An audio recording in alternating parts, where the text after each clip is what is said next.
అంటే బండి సంజయ్ గారు చేసిన కామెంట్ ఏదేంటో దాన్ని మనం పెద్ద ఆశ్చర్యపోవాల్సిన అవసరం లేదు. ఆయన అలాగే మాట్లాడతాడు, అలాగే మాట్లాడాలి కూడా. ఎందుకంటే ఆయన home minister of state home కాబట్టి కేంద్ర క్యాబినెట్లో మంత్రిగా మరి ఆయన మాట్లాడా లేక బండి సంజయ్ ఒక వ్యక్తిగా మాట్లాడా అనేది అది పక్కకు పెడితే ఇప్పటి వరకు కేంద్ర ప్రభుత్వం యొక్క స్టాండ్ అదే.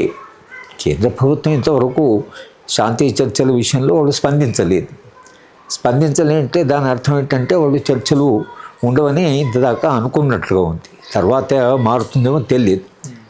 అదే అభిప్రాయాన్ని బండి సంజయ్ గారు కొంత తన భాషలో కొంత తన కటువైన భాషలో ఆయన చెప్పాడు. అదేలేండి. కనుక దాని గురించి మనం పెద్దగా ఆశ్చర్యపోవాల్సిన అవసరం లేదు. సో అయితే చర్చలు జరగకపోవడం అనేది కేవలము ప్రభుత్వము మావోయిస్ట్ పార్టీ మీద ఆధారపడలేదు.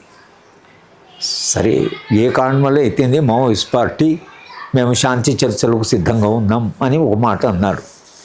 శాంతి చర్చలకు సిద్ధంగా ఉన్నామని అన్నారు కాబట్టి గతంలో మేము చేసిన ప్రయత్నము 2004లో శాంతి చర్చలకు ప్రయత్నం చేసినప్పుడు దాదాపు దశాబ్ద కాలం మేము ఇద్దరిని ఒప్పించవలసి వచ్చింది.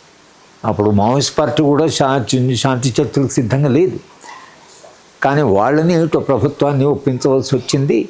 చివరికి శాంతి చర్చలు ఎలా జరిగాయి, ఏ సందర్భంలో జరిగాయి అంటే ఒక విస్తృతమైన ప్రజాభిప్రాయం ఏర్పడి ఆ ప్రజాభిప్రాయం ఎంత దూరం పోయిందంటే చివరికి 2004 ఎన్నికల్లో తెలుగుదేశం పార్టీ ఏదైతే చర్చలకు సిద్ధంగా లేదో వాళ్ళు ఓడిపోవడము, తర్వాత కాంగ్రెస్ పార్టీ మేము శాంతి చర్చలు జరుపుతాం అన్నటువంటి రాజశేఖర రెడ్డి చేసిన ప్రచారానికి స్పందనగా ఆ రోజు కాంగ్రెస్ పార్టీ గెలిచింది. అంటే దాని అర్థం ఏంటి? ప్రజలు శాంతి చర్చలు కావాలని ప్రజలు కోరుకున్నారు. కనుక ప్రజాభిప్రాయాన్ని మన్నించి అటు కాంగ్రెస్ పార్టీ లేదా రాష్ట్ర ప్రభుత్వము, ఇటు మావోయిస్ట్ పార్టీ ఇద్దరు కూడా శాంతి చర్చలకు రావడము, శాంతి చర్చలు జరగడం జరిగింది. అంటే శాంతి చర్చలు జరగాలంటే సరే దానికి ఎవరైనా చొరవ తీసుకొని ప్రయత్నం చేసేవాళ్ళు ఉండాలి. అప్పుడు పౌరస్పందన వేదిక ఆ ప్రయత్నం చేసింది. ఆ ప్రయత్నం ఫలితంగా శాంతి చర్చలు జరిగాయి. సరే, శాంతి చర్చలు విఫలమా సఫలమా అనేటువంటి ప్రశ్నని పక్కకు పెడితే ఒక విప్లవ పార్టీ అలాగే ఒక రాజ్యము ఇద్దరు కూడా కూర్చొని మాట్లాడగలరు అనేటువంటి ఒక ప్రయోగం ఏదైతుందో అది జరిగింది. ఆ ప్రయోగము యొక్క ప్రాయోజికత ఏమిటి అని ఆ రోజుల్లో అడిగారు. కానీ 20 ఏళ్ల తర్వాత మళ్ళీ శాంతి చర్చలు అనేటువంటి ఒక ప్రక్రియ ఇవాళ మళ్ళీ చర్చలోకి వచ్చింది. నిజానికి 20 ఏళ్ల క్రితము శాంతి చర్చల ప్రక్రియ జరగకపోతే ఇవాళ ప్రసక్తే లేదు. కనుక సమాజము నిరంతరంగా ఒక ప్రయోగం చేస్తుంది.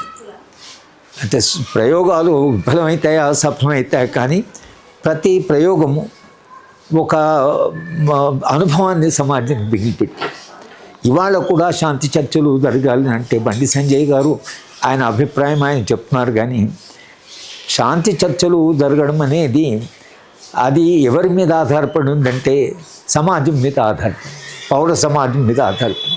ఇవాళ చాలా అనూహ్యంగా శాంతి చర్చల ప్రస్తావన వచ్చిన తర్వాత మేము కూడా ఊహించని రీతిగా తెలంగాణ సమాజంలో, అటు ఆంధ్ర సమాజంలో, మొత్తం తెలుగు సమాజంలో గ్రామ స్థాయి దాకా ఇవాళ చర్చలు జరగాలి అని ఒక డిమాండ్ ప్రజల నుంచి వస్తున్నది.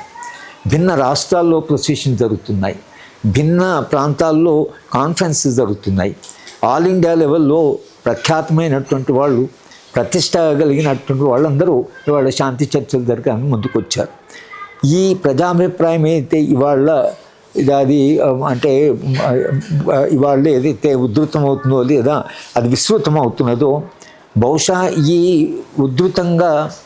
విస్తృతంగా దేశవ్యాప్తంగా ఏదైతే డిమాండ్ వస్తున్నదో బహుశా ఆ డిమాండు ఇంత ప్రజాభిప్రాయాన్ని కాదని కేంద్ర ప్రభుత్వం కానీ మావోయిస్ట్ కానీ మేము చర్చలకు రాము అనడానికి లేదు. ఎందుకంటే అంతిమంగా ప్రజాభిప్రాయమే 2004లో ప్రజాభిప్రాయమే నిర్ణయించింది. ఇవాళ కూడా ఈ విస్తృతంగా ఏదైతే ప్రజాభిప్రాయం అప్పుడు బండి సంజయ్ గారు కానీ లేదా కేంద్ర ప్రభుత్వం కానీ మొత్తం దేశవ్యాప్తంగా ప్రజలందరూ అడుగుతున్నప్పుడు దాన్ని విస్మరించడానికి ఒక ప్రజాస్వామ్యంలో ప్రజాభిప్రాయాన్ని పూర్తిగా విస్మరించడం అనేది సాధ్యం కాదు. మీరు ఫార్మర్స్ ఎడ్యుకేషన్ చూసాం. రైతు ఉద్యమంలో ప్రభుత్వం చాలా మండిగా ఉంది. అసలు ఏ పరిస్థితిలో కూడా ఆ రైతాంగ చట్టాన్ని వెనక్కి తీసుకోవడానికి ప్రభుత్వం సిద్ధంగా లేదు. ఎన్నిసార్లు ఏ చర్చలు జరిగినా ఆ చర్చల యొక్క ఫలితం రాలేదు. కానీ చివరిగా ప్రభుత్వం 3 చట్టాలని వెనక్కి తీసుకోవచ్చు. ఎందుకు తీసుకుందంటే ప్రజాభిప్రాయం. కనుక ప్రభుత్వాలు ఒక నిర్ణయం తీసుకున్నప్పుడు కాస్త గట్టిగానే ఉంటాయి. కానీ సమాజంలో ప్రజలు విస్తృతంగా ఏది మంచిది సమాజానికి, శాంతి చర్చలు అనేవి సమాజానికి ప్రయోజనము, హింస తగ్గుతుంది. తర్వాత అక్కడ ఆదివాసీ ప్రాంతాలు ఎత్తునో కనీసం ఆదివాసులు గాలి పీల్చుకొని జీవించగలరు. వాళ్ళు చాలా భయంలో బతుకుతున్నారు. తర్వాత నిజానికి వాళ్ళ బస్తర్లో స్కూల్కి వెళ్ళే పిల్లలు బుల్లెట్ ఇంజురీస్తో వస్తున్నారు. పాలు తాగే పాప బుల్లెట్ తగిలి చనిపోయింది. మహిళలు బయటకు పోవడానికి భయపడుతున్నారు. పిల్లలు ఆడుకోవడానికి భయపడుతున్నారు. ఈ భయానకమైన వాతావరణం నుంచి ఆదివాసీలు బయటపడాలి. ఇది మావోయిస్టు సమస్య కాదు, ఆదివాసీలు బయటపడాలి. కనుక ఆదివాసీలకు కొంత ఆత్మరక్షణ, ఆదివాసీలు ఆత్మగౌరవంతో జీవించడం, ఆత్మవిశ్వాసంతో జీవించడం, కాస్త శాంతిగా జీవించడం అనేది ఇప్పటి అవసరం. కనుక శాంతి చర్చలు ఎందుకు జరగాలి అంటే ఈ ఆదివాసీ ప్రాంతాల్లో ఉండేటువంటి ఈ భయానక వాతావరణం నుంచి ఆదివాసుల్ని కొంత కాకుండా కొంత బయటికి తీసుకొచ్చి వాళ్ళు కూడా కాస్త గాలి పీల్చుకొని జీవించేటువంటి ఒక పరిస్థితి కావాలి అనేది శాంతి చర్చల యొక్క ప్రధాన ఉద్దేశం. కనుక ఇది కాదని లేదు ఆదివాసులు అలాగే ఉంటారనడానికి వీలు లేదు. ఆదివాసీలే ఉద్యమాలు జరుగుతున్నాయి దేశవ్యాప్తంగా. ఆదివాసీలు అక్కడ ఏమి ఉద్యమం లేని ప్రాంతాల్లో కూడా ఆదివాసీలు మా ఆదివాసుల హక్కుల సంగతి ఏమిటని అడుగుతున్నారు. కనుక ఇవాళ విస్తృత ప్రజాభిప్రాయమే రాబోయే కాలంలో శాంతి చర్చలు జరుగుతాయా జరగవా అనేది నిర్ణయిస్తుంది.